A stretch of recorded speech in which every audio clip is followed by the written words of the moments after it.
নমস্কাৰ বন্ধুসকল আজি আসলতে এটা অত্যন্ত দুখৰ বেদনাদায়ক দিন কেইঘণ্টামান আগতে অসমৰ এক বিশাল সাংগীতিক প্ৰতিভা জুবিন গাৰ্গৰ নশ্বৰ দেহ সিংগাপুৰৰ পৰা দিল্লী হৈ আহি গুৱাহাটী পাইছেহি আজি গুৱাহাটীৰ ৰাস্তাত অগণন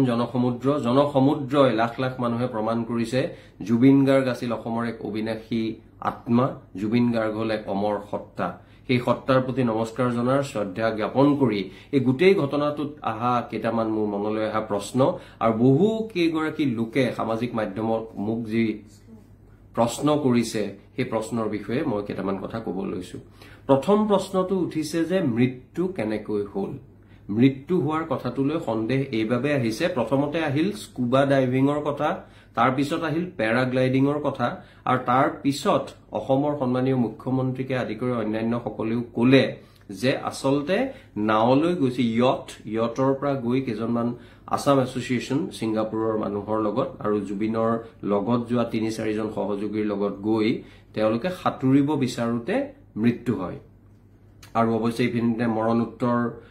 পৰীক্ষাৰো হয়তো প্ৰতিবেদন ইতিমধ্যে আহি পাইছে মই সেইখিনি দেখা পোৱা নাই কিন্তু মই প্ৰশ্ন এই কাৰণে উদয় হৈছে যে দ্য ষ্ট্ৰেইট টাইমছ 1845 চনতে স্থাপিত হোৱা সিংগাপুৰৰ এখন আটাইতকৈ প্ৰতিষ্ঠিত আৰু মান্যতা সম্পন্ন কাকত তেওঁলোকে কিন্তু জুবিন গাৰ্গৰ মৃত্যু স্কুবা ডাইভিংৰ হোৱা বুলি কৈছে গতিকে এইটো প্ৰথম প্ৰশ্ন এই কথাটো নিৰসন হ'ব লাগে কালি যেহেতু মই এটা পানী নখৰকা উচ্চস্তৰীয় তদন্ত হোৱাৰ কথা কৈছো আৰু যিটো তদন্ত হ'ব সেই তদন্ত হোৱাৰ সময়ত ইয়াৰ নিমন্ত্ৰণৰ পৰা আৰম্ভ কৰি সকলোবোৰ দিশ সামৰি ল'ব লাগে কাৰণ এইভাবে কৈছো সামাজিক মাধ্যমত আৰু এটা বিভ্ৰান্তি হৈ আছে বহু কেইজন গুৰুত্বপূৰ্ণ মানুহে কৈছে জুবিন গাৰ্গৰ সিংগাপুৰলৈ যাবলৈ বোলে মন নাছিল কিন্তু আয়োজকৰ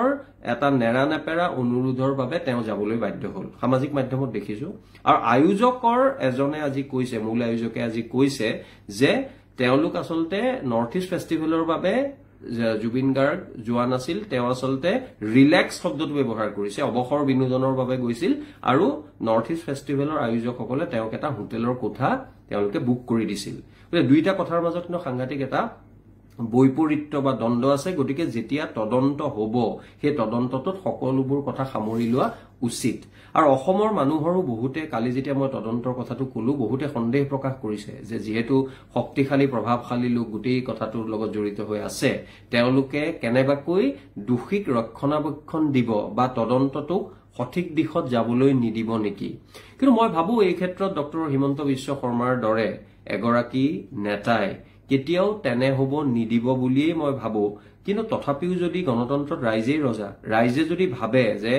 যিটো তদন্ত সেই তদন্তটো ভবামতে আগবঢ়া নাই বা কোনোবাই কাৰোবাক ৰক্ষণাবেক্ষণ দিবলৈ চেষ্টা কৰিছে তেতিয়াহ'লে ৰাইজলৈ মই অনুৰোধ জনাও যে আবেগিক নহয় যুক্তিসংগতভাৱে গণতান্ত্ৰিকভাৱে অহিংস নন ভায়োলেন্ট উপায়েৰে তেওঁলোকে চৰকাৰৰ ওচৰত চাপ বা প্ৰেছাৰ বৃদ্ধি কৰা উচিত যাতে কোনো দোষী তেওঁ যি হাৰতেই দোষী নহওক কিয় তেওঁ যাতে হাৰি নাযায় তৃতীয় গুৰুত্বপূৰ্ণ কথাটো হ'ল গৰিমা শইকীয়া গাৰ্গে জুবিন গাৰ্গৰ ফেচবুকৰ পেজ নে প্ৰফাইল ব্যৱহাৰকাৰী কৰি যিখিনি কথা কৈছে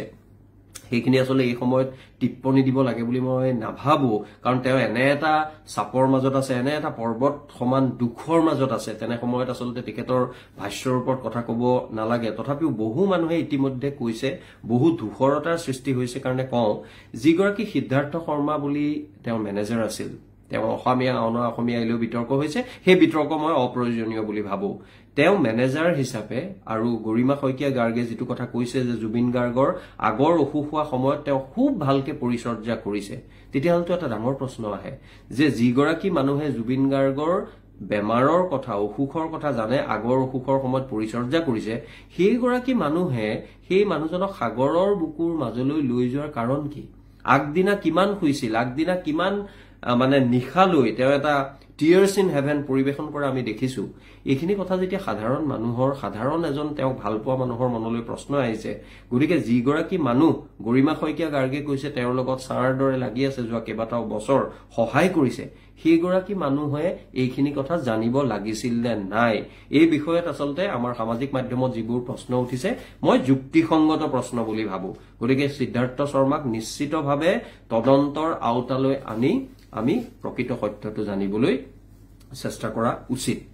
ইয়াৰ লগতে আন এটা কথা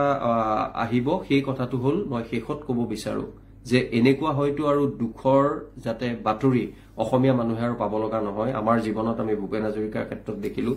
আমি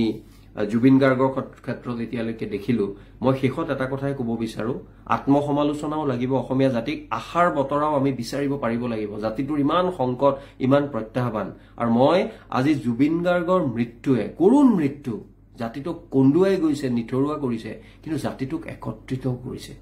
আজি কংগ্ৰেছেই হওক, বিজেপিয়েই হওক, ছাত্ৰ সন্থাই হওক, কৃষক মুক্তিয়ে হওক, জাতীয়তাবাদী যুৱ ছাত্ৰ পৰিষদেই হওক, বা কাৰো লগত প্ৰত্যক্ষভাৱে জড়িত নোহোৱা প্ৰতিটো ধৰ্ম, প্ৰতিটো বৰ্ণ, প্ৰতিটো বয়সৰ মানুহ আজি কান্দোনত ভাঙি পৰিছে, আগবাঢ়ি আহিছে। তেওঁলোকে এই ধৰণেৰে আমাৰ একতাৰ এনাজৰীডাল ৰাখিব লাগিব। নহলে আমি গোলাঘাটত দুদিনমান আগতে যিটো দৃশ্য দেখিলো, এগৰাকী মানুহে ইংৰাজীতে উচ্চ বাচ্য কৰি জুবিন গাৰ্গক চিনি নাপাওঁ বা কমকৈ চিনি পাওঁ বুলি কৈছে, তেনেধৰণৰ কথা কিন্তু অসমৰ গোটেইবোৰ ঠাইতে কিন্তু বৰ সুলভ হৈ পৰিব। অসমীয়া জাতিক মেৰুদণ্ড পোন কৰি, শিৰ ওখ কৰি যদি আমি সকলোৱে মিলি আমাৰ থকা মতান্তৰ পাহৰি আমি যদি ৰাখিব পাৰো, মই ভাবো সেইটো হ'ব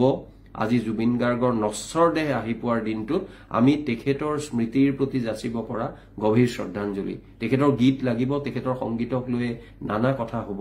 কিন্তু তাৰ লগতে এই ধৰণে জাতিটোক আগবঢ়ালে মোৰ দৃঢ় বিশ্বাস জুবিন গাৰ্গৰ আত্মাই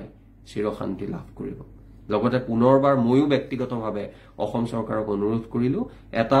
প্ৰকৃত উচ্চস্তৰীয় পানী নসৰকা তদন্ত হওক, আৰু যি মানুহেই ইয়াৰ লগত জড়িত নাথাকক কিয়, যিমান ডাঙৰেই নহওক কিয়, তেওঁলোকক দোষীৰ যদি কাঠগড়ালৈ আহিব লগাৰ বাবে তেনে কাম তেওঁলোকে কৰিছে, তেওঁলোকক আনিব লাগে আৰু অসমৰ ৰাইজক আশ্বস্ত কৰিব লাগে। ধন্যবাদ।